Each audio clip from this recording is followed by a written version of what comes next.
Boa noite a todos. É sempre um prazer reencontrá-los aqui, né? Sempre, infelizmente, né? Para mim, os momentos onde são feriados ou férias escolares. Eu gostaria de estar mais frequentemente com vocês, mas infelizmente, devido à minha vida profissional, a gente só se encontra realmente nos feriados ou nas férias escolares, né? E o tema que nos foi dado pela casa para a gente trabalhar hoje é do Evangelho segundo o Espiritismo, o seu capítulo 5, item 4. O capítulo 5 do Evangelho fala das bem-aventuranças, em especial, bem-aventurados os aflitos. Esse capítulo 5 é um capítulo muito especial, não só para mim, né, mas para muitos companheiros da casa, mas principalmente para o nosso mentor espiritual desta casa, para Eurípides Barçanufo, né? Eurípides chegou à doutrina espírita através da busca dessa verdade. O que queria dizer Jesus com as bem-aventuranças? No Sermão do Monte, assim que ele recebeu a Bíblia, né, naquela época, era até proibido. E o padre que deu a Bíblia a Eurípides confiava tanto nele, ele queria tanto aprender e tinha um potencial, uma inteligência tão grande, que ele pensava consigo mesmo: não, eu não vou fazer isso, eu vou entregar a Bíblia a Eurípides, porque ele merece, ele é a coroinha da nossa igreja. E quando Eurípides leu o Novo Testamento, em especial das bem-aventuranças, a cabeça dele ficou virando, e as incompreensões, as perguntas que ele fazia e ninguém respondia, e ninguém sabia responder, até que ele um dia chegou à casa espírita Fé e Amor, a casa que, através de pessoas humildes do campo, pessoas iletradas, analfabetas, mas verdadeiros médiuns do amor, recebendo na reunião mediúnica espíritos da hierarquia de João Batista, de Maria, mãe de Jesus, de todos os apóstolos que ali se reuniam para se comunicar. E foi naquele centro que ainda existe, lá em Santa Maria, que ele aprendeu o significado das bem-aventuranças. Foi através da doutrina espírita. E é a doutrina espírita que nos explica também por que os bem-aventurados, principalmente aqueles que vivem em momentos de angústia, de aflição, são realmente bem-aventurados. Porque se a gente parar numa ótica bem centrada no foco apenas, nós não vamos entender isso. Se a gente entender que a vida é esse momento, esse instante, e quando morrer acaba tudo, realmente não vamos entender o que Jesus queria dizer. Mas a doutrina espírita, além de explicar as bem-aventuranças, explica muitas outras coisas.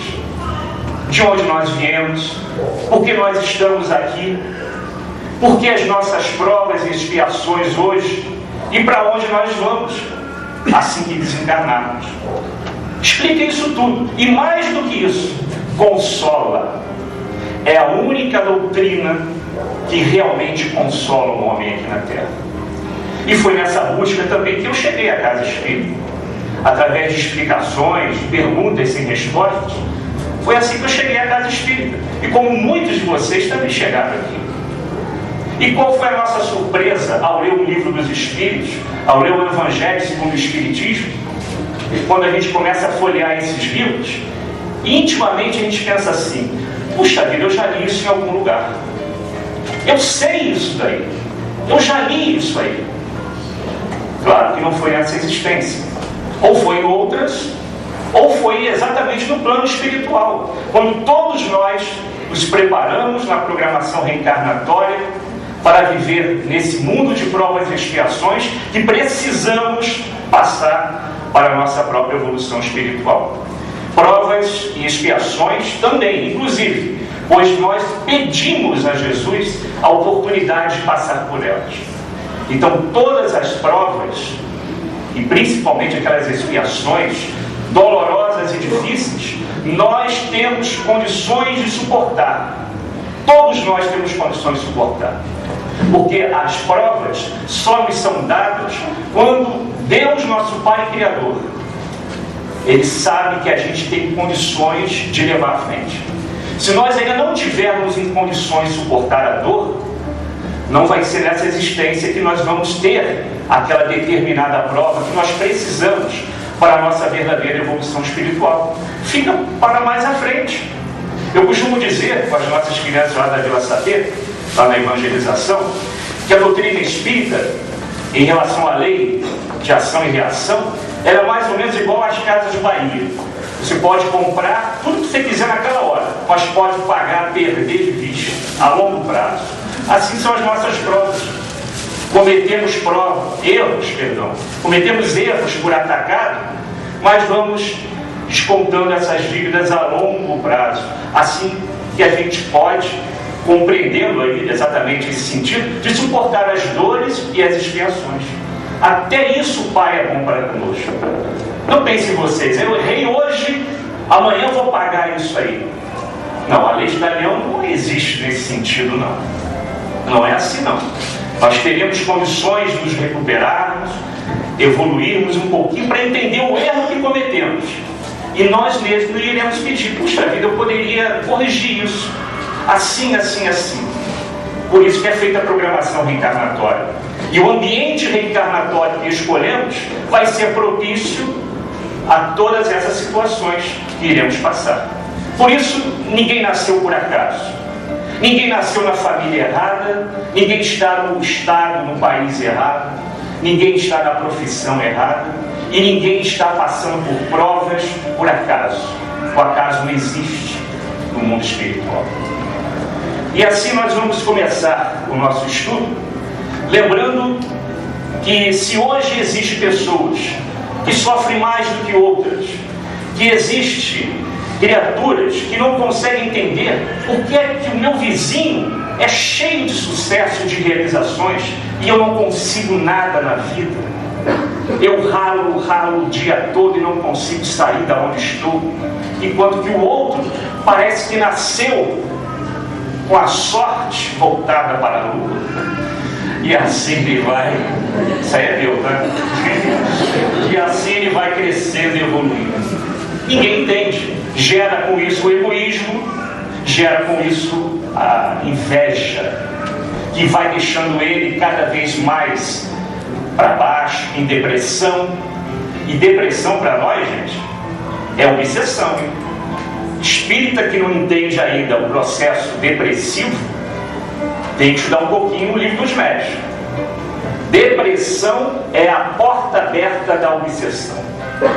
Se você tiver algum amigo, ou você mesmo estiver em processo de depressão, de tristeza, amargura, olhando para baixo, procure uma atividade, não na casa espírita, pode ser em qualquer lugar, mas uma atividade que vai mexer com a sua mente, com a sua cabeça, com o seu corpo, uma atividade cristã, uma atividade voltada para o bem. E você vai ver que essas coisas vão desaparecer. O obsessor detesta trabalho. E se vier a casa espírita, melhor ainda, porque ele detesta ouvir doutrina espírita. Estude em casa também. Procure fazer o culto do Evangelho do lar.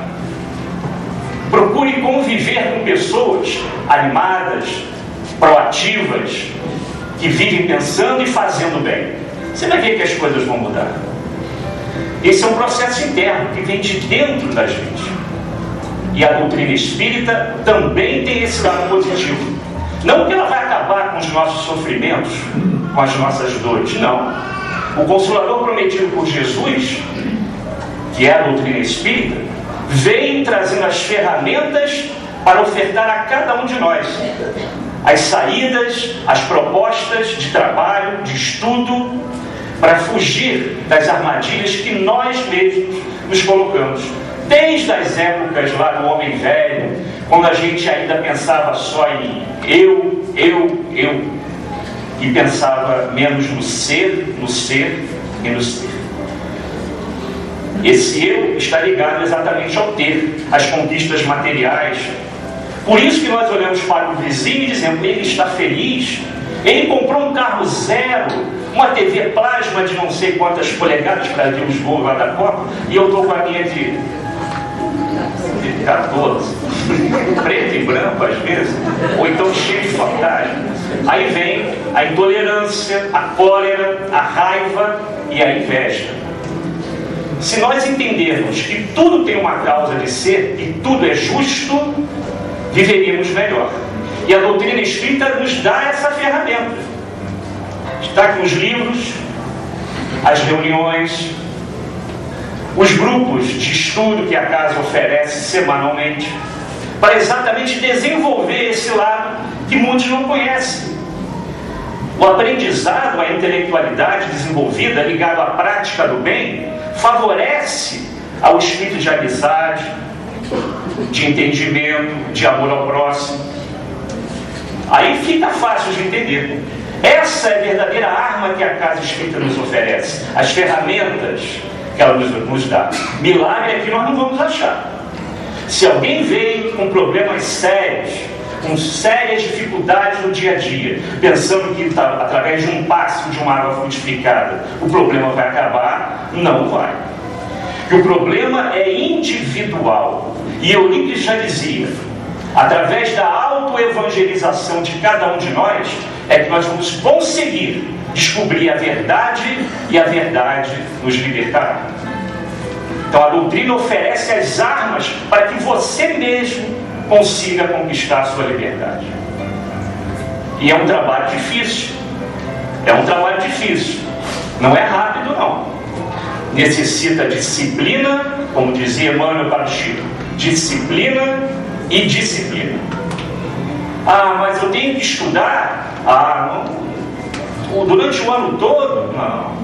Eu vou numa reuniãozinha ou outra. Eu vou numa palestra ou outra. Não, assim, toda semana não, né, gente? Toda semana não dá. E aí os problemas acontecem, as dificuldades acontecem, todas elas evitáveis, totalmente evitáveis. Mas nós buscamos os erros. Parece que tem um imã que atrai isso aí. E depois ficamos com aquela cara de criança, né, que fez uma besteira, olha para baixo, começa a chorar, pedir perdão, e Deus, como é bom, nos dá esse perdão. Dá várias oportunidades. Quantas encarnações nós tivemos até hoje, onde nós estamos? Quantas oportunidades foram dadas? E hoje ainda, mais uma oportunidade, essa vida que nós temos, e nós perdemos por besteiras, por colocar coisas na cabeça que não existem, armadilhas que nós montamos para nós mesmos, evitando passar para aquele lado que seria o lado do amor, o lado onde todos aqueles que convivem de maneira crística e irmã poderia viver na sua felicidade total. Por isso nós estamos na Terra, planeta de provas e expiações, onde o mal ainda supera o bem. Quando chegarmos ao estágio de regeneração, que já começamos esse processo, e vai levar 1000 anos para chegar à sua total performance, aí sim, o bem vai se igualar ao mal. E não vai acabar não, hein? O mal não acaba não. O bem vai se igualar ao mal. Hoje o mal ganha de goleada do bem. Hoje ele destrói, passa por cima. E no próprio livro dos Espíritos, Kardec diz por quê. Falta de energia, de vontade das pessoas que praticam o bem, de querer impor o bem em relação ao mal. Então, às vezes, ficamos presos numa falsa modéstia e deixamos o mal nos atropelar. Mas a doutrina espírita vai mais longe ainda. Quando Kardec, ao estudar as dificuldades, as causas atuais, porque em breve vocês vão estudar também do Evangelho, as causas anteriores. Nós estamos vendo hoje as causas atuais das aflições. E muitas pessoas pensam que hoje estão resgatando coisas do passado. 80% das dificuldades que nós temos hoje na nossa vida cotidiana são reflexos de imperfeições dessa mesma vida, dessa mesma existência. Isso nos diz nos amigos espirituais. E Chico falava isso a toda hora. Tudo que acontece de ruim é consequência do passado? Não. Nós vamos ver que muitas coisas poderiam ser evitadas se nós agíssemos de maneira cristã. Vamos ver isso aqui. Kardec disseca, dá como se fosse uma receita de bolo, para que os problemas não acontecessem mais no nosso lar, no ambiente de trabalho, na rua, ou até mesmo na casa espírita. E já está acontecendo isso também nas casas. Depois nós vamos chegar a esse detalhe também. E Kardec fala, em especial, das causas atuais das aflições, que as vicissitudes da vida podem ocorrer por duas causas, como nós já falamos. A atual encarnação, que ele chama de vida presente, ou consequências do passado, de existências passadas, que ocorreram em outras épocas, em outras encarnações. E hoje, devido à nossa evolução, à nossa conquista moral, inclusive, temos condições de receber aquelas provas, aquela dor, aquela expiação, para poder avançar como espírito imortal que somos. E todos nós estamos destinados à felicidade. Nenhum aqui foi esquecido por Deus. Todos sem exceção, foram criados e destinados para ser um espírito feliz e crístico. E quando nós estudamos a doutrina espírita, aprendemos que quando chegamos a esse estágio em que Jesus está, de espíritos altamente evoluídos, nós passamos a trabalhar com Deus e conhecer Deus. E hoje é uma coisa totalmente impossível. Primeiro, de compreender quem é Deus. Mas diz Kardec, nós vamos conhecer e trabalhar com Deus. É a conquista dos Espíritos Crísticos. E seremos considerados por Ele como co-criadores. Esse é o nosso destino, como Espírito imortal que nós somos. Mas a busca para chegar a esse estágio é longo. E principalmente mais longo ainda para nós aqui da Terra, devido às dificuldades que deixamos lá atrás. E não há um erro, o mais simples, o mais singelo, o mais inocente, que fique esquecido dentro da lei de ação e reação. Mas esse aspecto das leis serão discutidas, pelo que eu vi no programa, na semana que vem. É o item 5 do capítulo 5. Nós não vamos entrar nesse aspecto agora. Vamos deixar para o companheiro da semana que vem traçar esses aspectos das consequências da lei. Mas Kardec afirma o seguinte: a origem dos males terrestres é uma consequência natural do nosso próprio caráter e do nosso proceder. E muitos caem por sua própria culpa, seja pela imprevidência, pelo orgulho e até pela ambição. Ou ainda, acrescenta Kardec, falta de ordem, perseverança, mal proceder e não saber os seus limites. Se você fizer tudo isso que Kardec dissertou aqui, com certeza muitas tragédias, muitos males poderão vir acumulados na sua vida futura. Porque você não vai atrapalhar não só a sua trajetória, mas de vários irmãos que estão à sua volta. Esse é o aspecto egoísta. Quando ele só pensa em si e olha para o seu umbigo, e esquece as pessoas que estão em volta e precisam, muitos precisam dele. E ele esquece, finge que não existe. Só existe ele e a família dele. O resto não existe.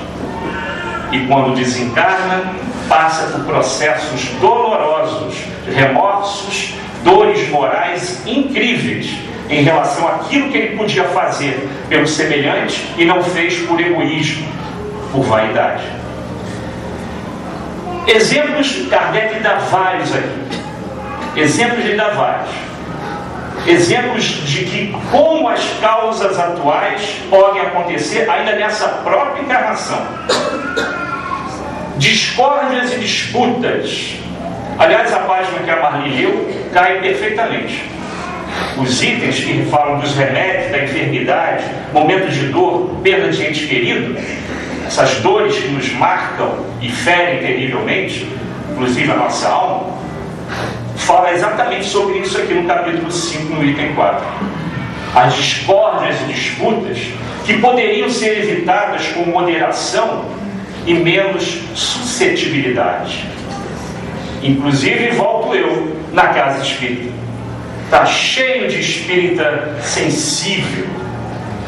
Quando nós falamos para o bem, corrigimos uma determinada conduta que a gente vê que não vai ser boa para ele e até para casa, os melindres começam a aparecer. Daí a posição do líder, do presidente da casa, dos diretores da casa, no pulso firme. Senão a nossa casa não teria 41 anos. Não teria. Como vai fazer agora? Seria natimorta. E esse é o problema que muitas casas espíritas, inclusive da nossa redondeza, estão passando. Passando por momentos terríveis. Falta de afirmação e de posição, inclusive, daqueles que compõem a casa. Então, a disciplina, a autodisciplina e a evangelização, a autoevangelização de cada um deixa a desejar. Daí surgem os melindres, colocados até por irmãozinhos inferiores que desejam claramente e abertamente o fechamento da casa espírita. Isso todos sabem.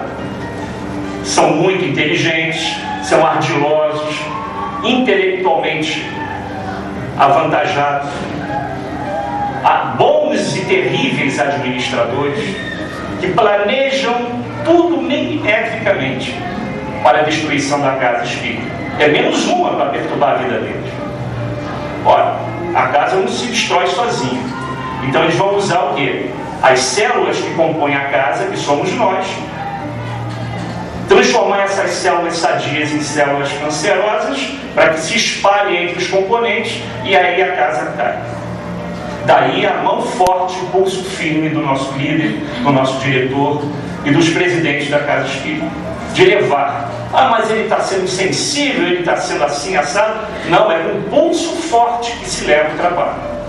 Senão, não estaríamos com 40 anos de casa. As pessoas que chegam a casa cheias de boa vontade, nós entendemos isso, vontade de trabalhar, e quer mudar repentinamente a rotina da casa. Não é assim que funciona. E muitas das vezes essas pessoas até desaparecem depois. Ficam 1 mês, 2 meses, 6 meses, e depois desaparecem. Então temos que ter muito cuidado ao administrar uma casa como essa. E devemos sempre orar pelos nossos dirigentes, para que eles continuem sendo intuídos por Deus e por Eurípides, para que possa levar à frente esse trabalho. E ajudou a muitas pessoas, e vai continuar ajudando. Não só encarnados, inclusive desencarnados também.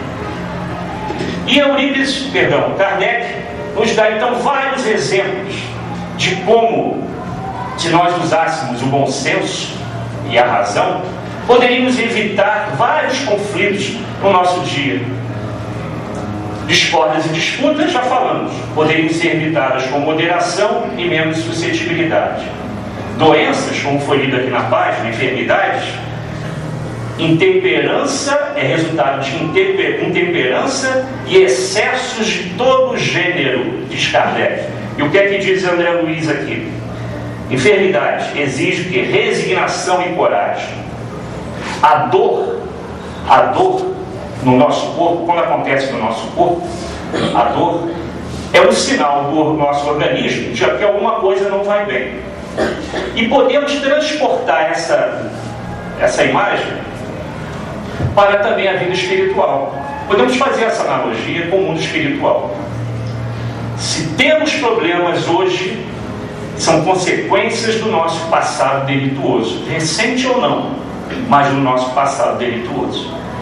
E como uma criança que tem que passar de ano de séries escolares, fazendo a sua provinha, nós temos que também fazer aqui na Terra. Se nós não passarmos, teremos novas oportunidades, ou tantas quantas forem necessárias para que possamos avançar. Mas nós hoje estamos num momento muito interessante.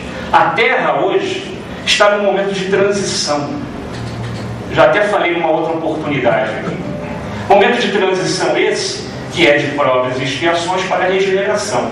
E os espíritos que estão aqui reencarnando estão tendo essa oportunidade de permanecer na face da Terra, de acompanhar a evolução do planeta e das pessoas que aqui estão.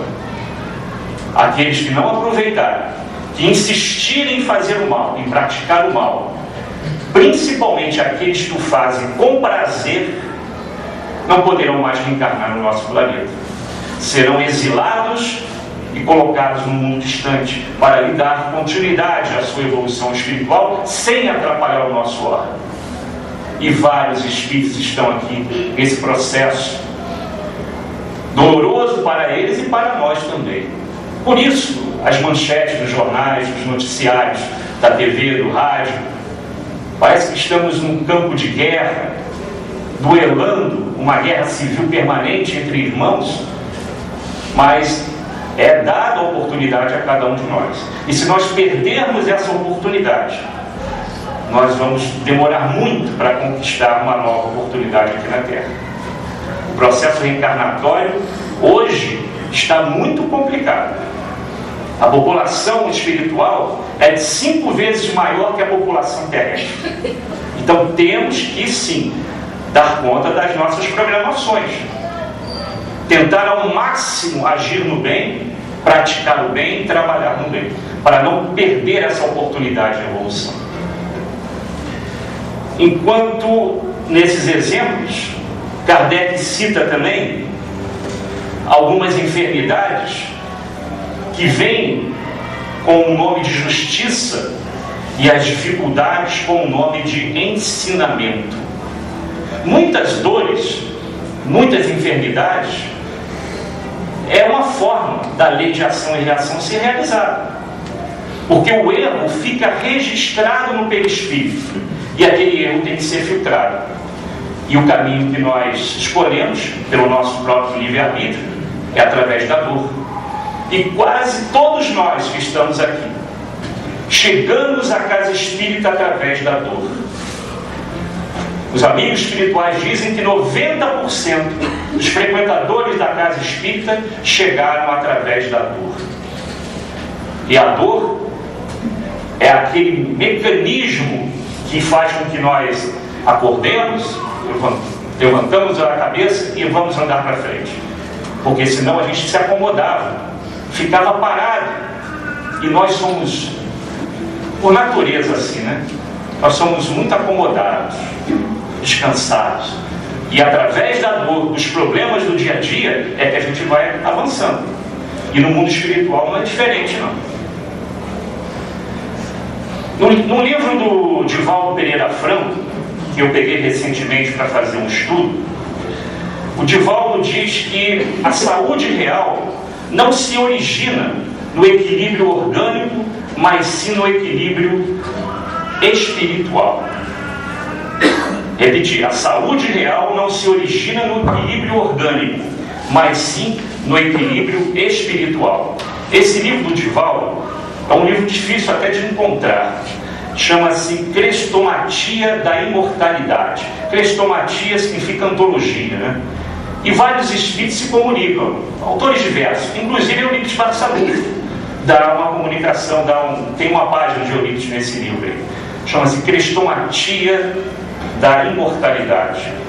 E Divaldo diz o seguinte: a doutrina espírita é a verdadeira medicina preventiva, dando como receita o Evangelho de Jesus, antitóxico eficaz para o desgaste do corpo e da desorganização da alma. E aí ele dá vários exemplos de como a enfermidade está ligada a consequências morais e espirituais. Primeiro exemplo que ele dá: problemas gástricos, que quase todos nós temos. Devido ao quê? Em geral, pelo abuso alimentar ou indigestão. Consequência: a enfermidade que eles chamam no plano espiritual, e segundo o livro do Divaldo, enfermidade advertência. Então, problemas gástricos de abuso alimentar é chamado de enfermidade advertência, para a gente se disciplinar, para estar passando pela dor. É um aviso. virose, que é muito comum hoje em dia, né? Psiquismo em desalinho, convocando um exame de consciência, chamada no plano espiritual de enfermidade admoestação. Distonia mental, através de distúrbios neurovegetativos, desequilíbrio da emoção, ou reorganização do panorama espiritual, é o que é considerado lá. E necessita para cada um de nós, para voltar a sermos ativos, mentalmente ativos, né, uma reorganização do nosso panorama espiritual. Gripes e resfriado, veja, até um simples resfriado é um desequilíbrio que nós temos. Uma gripe, um resfriado é um desequilíbrio que é considerado no plano espiritual como insuficiência moral, que origina uma doença alarme. Um simples resfriado. Vocês já leram no Evangelho que Jesus ficou resfriado, que não pôde ir a uma determinada cidade porque estava doente? Não vemos isso. Ele nunca ficou doente, mas nós ficamos. E muito. Calamidades endêmicas ou epidêmicas, doença resgate. E Divaldo termina dizendo assim: cegueira, surdez, câncer, mudez, lepra, tuberculose, loucura e o pênfigo, o fogo selvagem, são escoadouros dos múltiplos detritos morais. E eles são provas dificílimas, principalmente do pênfigo. E eu vi um quadro uma vez no Curupaiti, no hospital de Curupaiti, uma pessoa deficiente mental, com hanseníase, e que estava com pênfigo também. A Amazonas Hermes nos levou lá. Ela ficava numa cela e desejando o suicídio a todo instante. E é nesse ponto que a gente tem que parar para interpretar também. Determinadas doenças gravíssimas, daqueles doentes chamados doentes terminais, pensamos logo, puxa, por que Deus não leva essa criatura, né? Na Europa, no norte da Europa, nos países nórdicos, isso está até mais fácil, na visão materialista. Existe o famoso chá da meia-noite, né, que eles chamam, e lá é totalmente permissível, a política da eutanásia. A família pode, através de uma carta, um documento, pedir. E eu me lembro que recentemente a FEB, hoje, a campanha eu acho que é permanente, mas hoje não está tanto na mídia, né? Mas a FEB fazia há poucos meses, anos atrás, uma campanha permanente contra o aborto, a eutanásia e o suicídio, né? Daí ela faz, que essa proposta era permanente, né? A do Divaldo? É um nome complicado, hein? Crestomatia da imortalidade. Isso existe. Crestomatia, se escreve assim. É um livro difícil de achar. Tem aí? Não tem aqui. Para fazer esse estudo eu tive que pedir ao Afrânio, né? O Afrânio trouxe lá o livrinho, já tem alguns anos, né, de edição esse livro. Mas veja bem, isso é Divaldo, nós falamos de Divaldo, comparamos com Kardec e vamos ver o que é que André Luiz também fala sobre o processo da dor. O que é que André Luiz fala sobre isso? Nós vimos como é que o Divaldo, através dos amigos espirituais, discriminou os processos da doença. André Luiz, ele nos afirma o seguinte: o processo de crescimento espiritual está associado à dor e ao sofrimento, em 3 aspectos distintos. Então ele já faz um resumo, já facilita para a gente. É até 21, né? Então ele já facilita para a gente. Coloca em 3 grupos o processo os aspectos da dor, né? Os tipos de dor. É a dor expiação, a dor evolução e a dor auxílio. A dor expiação, segundo André Luiz, é o que vem de dentro para fora, marcando a criatura no caminho dos séculos, detendo-a em complicados labirintos de aflição para regenerá-la perante a justiça. Em geral, nós chamamos essa dor de expiação de dor kármica, né? e que, em consequência do nosso desequilíbrio mental, do proceder desviado da rota ascensional do espírito, que nos leva então a essa dor expiação. Ela é passageira, mas marca muito. A dor evolução, ela já é mais estável. É aquela dor que vai nos acompanhar durante toda a trajetória terrestre, para pedir o nosso exemplo, a nossa postura, principalmente quando aquilo que almejamos e planejamos não começa a dar certo. Como ela falou, desemprego, aquele vizinho que está sempre no sucesso da vida e você não. Por quê? Porque eu vivo sempre apertado, sempre com dificuldade, enquanto os outros, qualquer coisa que eles fazem, sucesso, e eu não. Essa dor nos acompanha até o final da nossa existência. E tem que ter fé para vencer. Se não tiver fé, você não vai passar por ela. São dificuldades que temos que passar.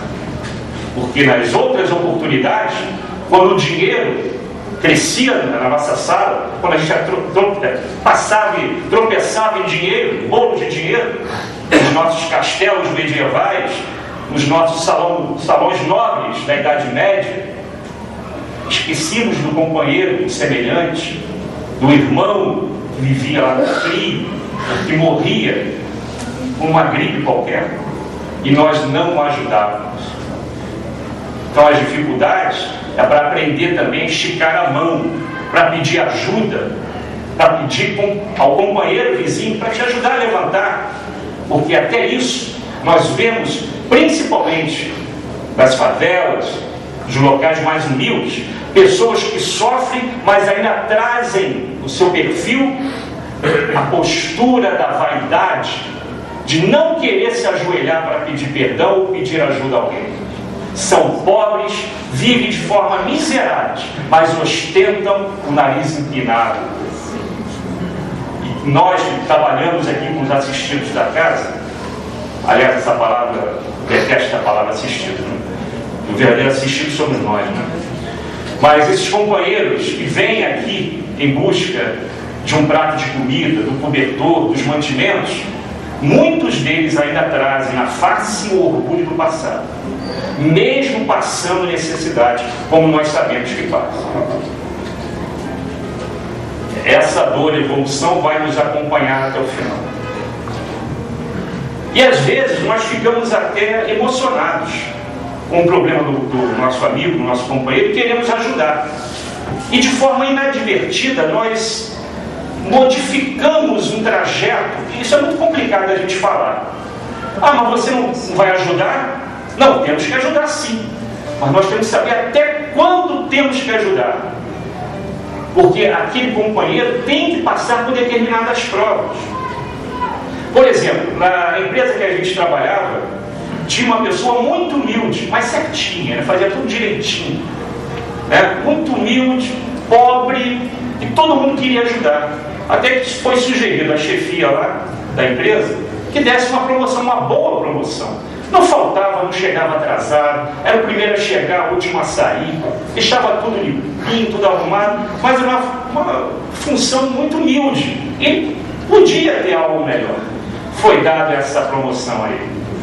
No mês seguinte, começou a chegar atrasado, bafo de cachaça, se separou da mulher, acabaram com a vida do indivíduo, materialmente e espiritualmente falando.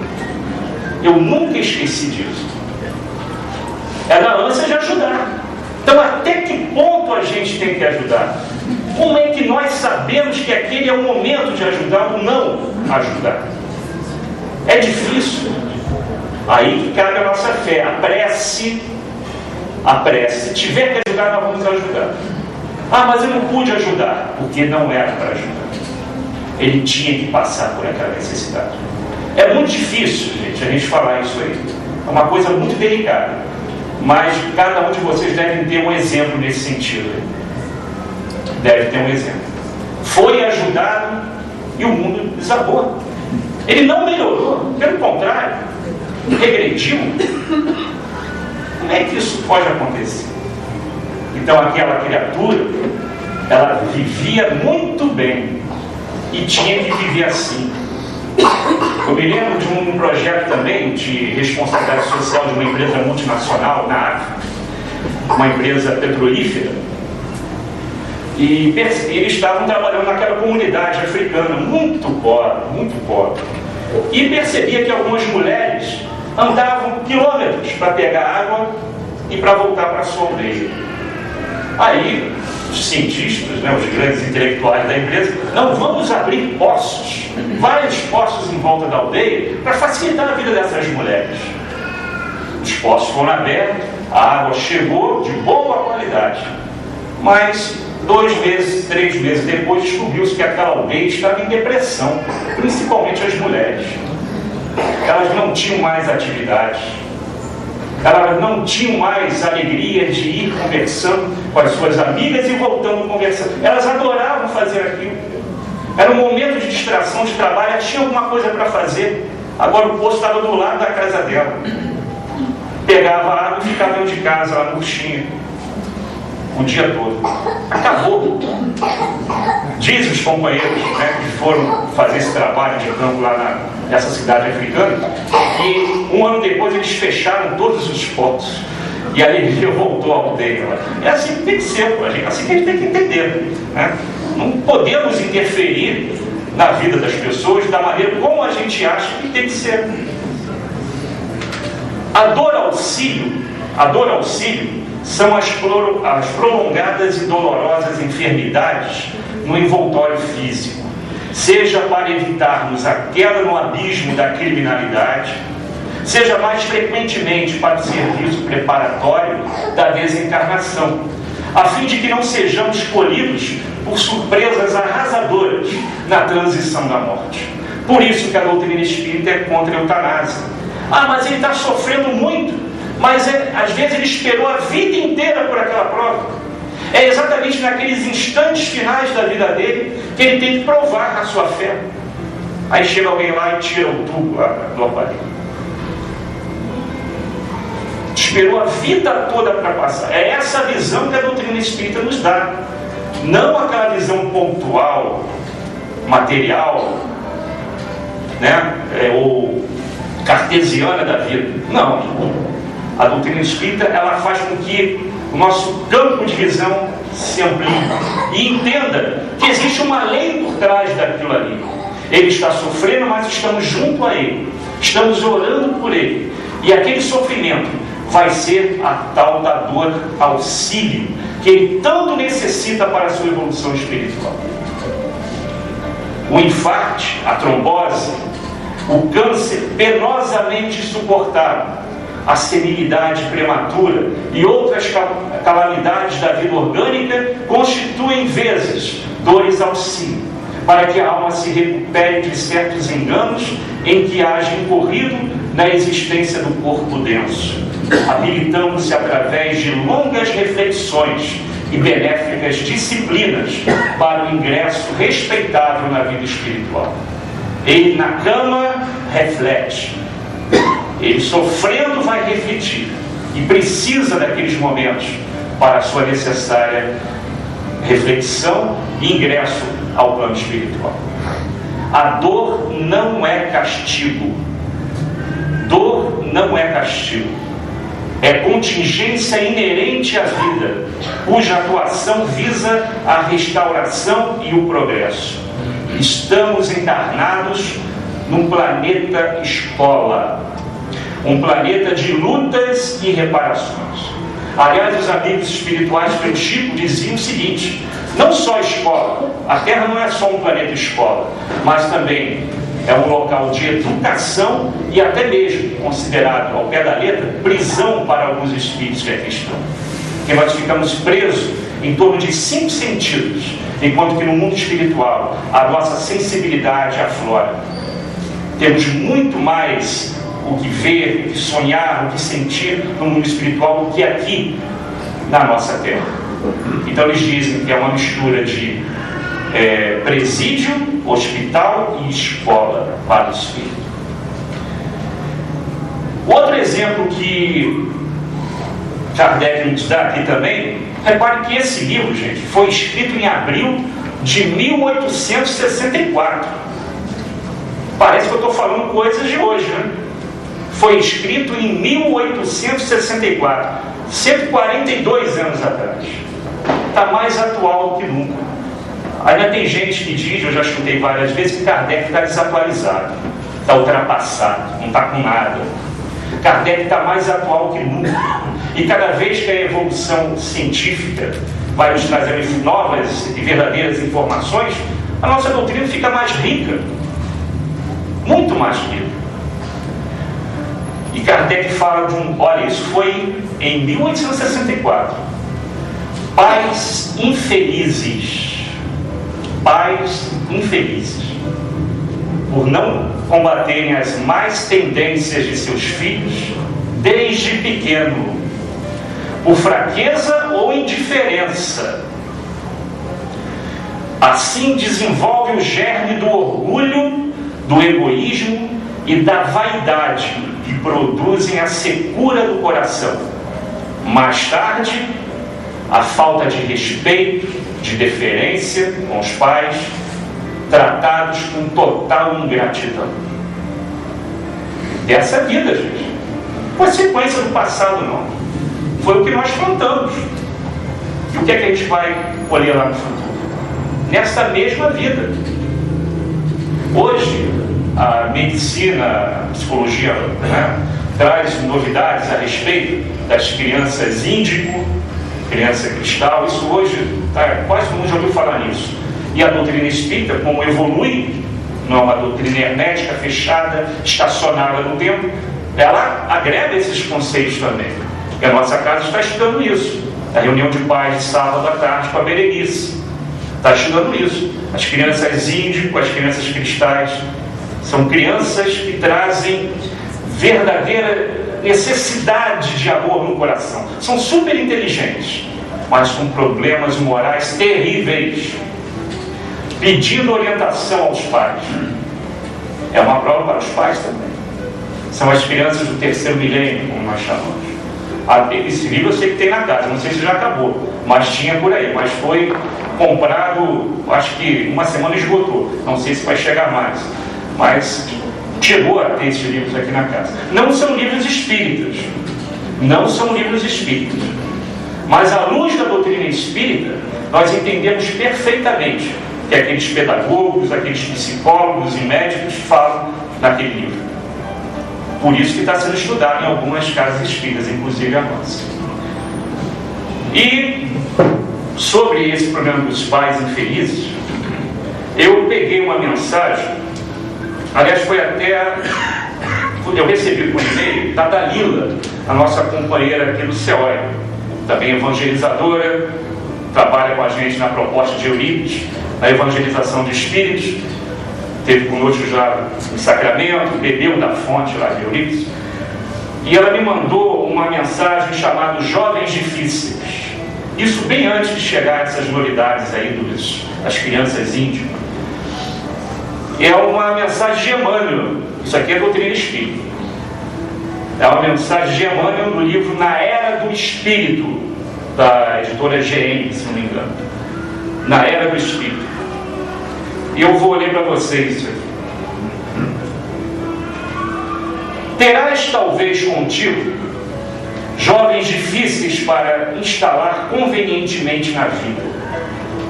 Inquestionavelmente é preciso apoiá-los quando se nos faça possível.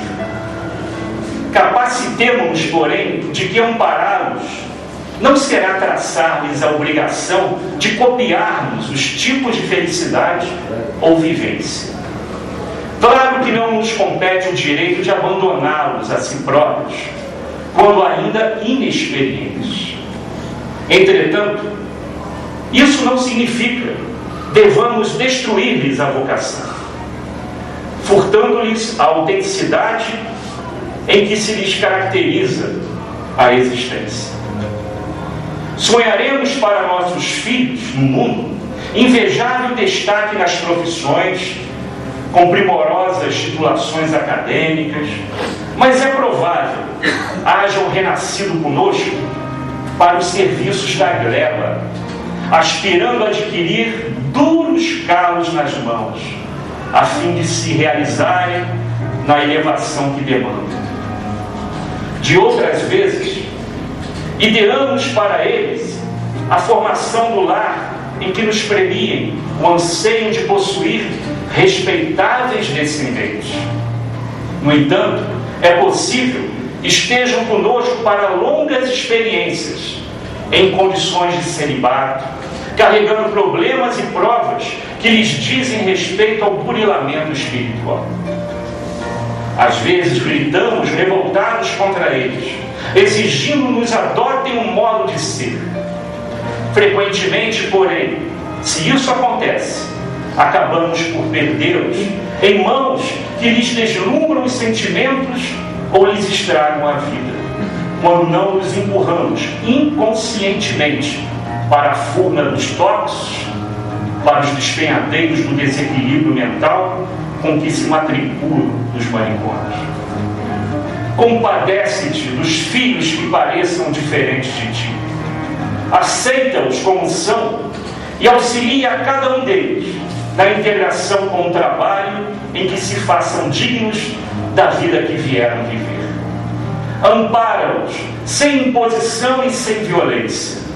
Antes de te surgirem à frente por filhos do teu amor, são filhos de Deus, cujo amor infinito vela em nós e por nós.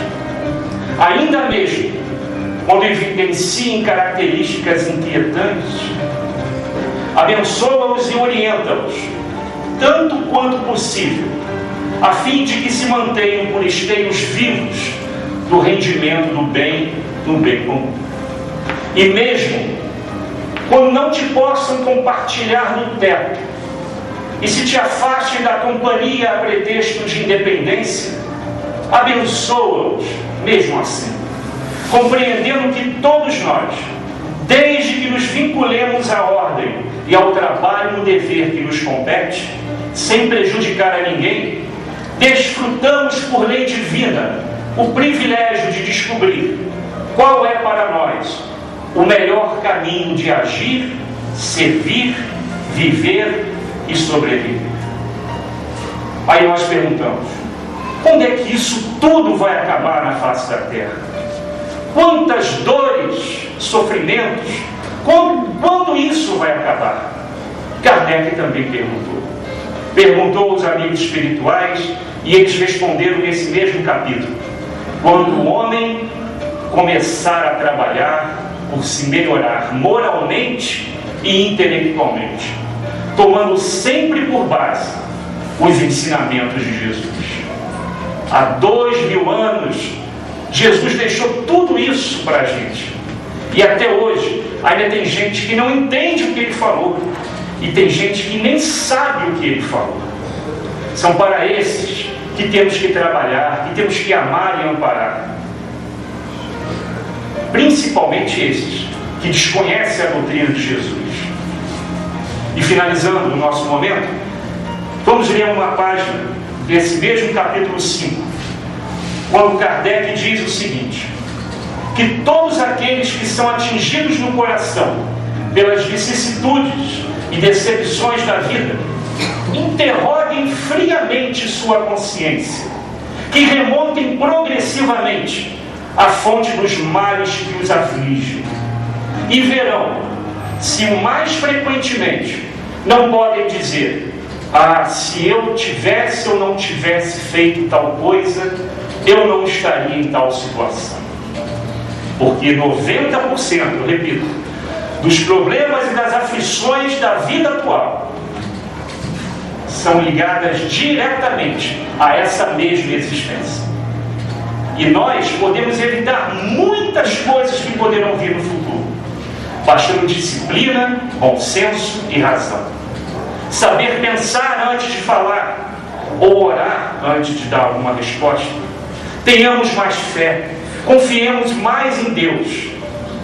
Principalmente nós, que estamos numa casa espírita, que sabemos o mecanismo, de como funciona esse mecanismo maravilhoso que é a vida.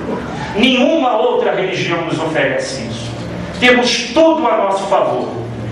mas ainda temos dentro do nosso coração a vaidade, o orgulho e o egoísmo que nos atrela à imperfeição e à infelicidade. Que Jesus nos ampare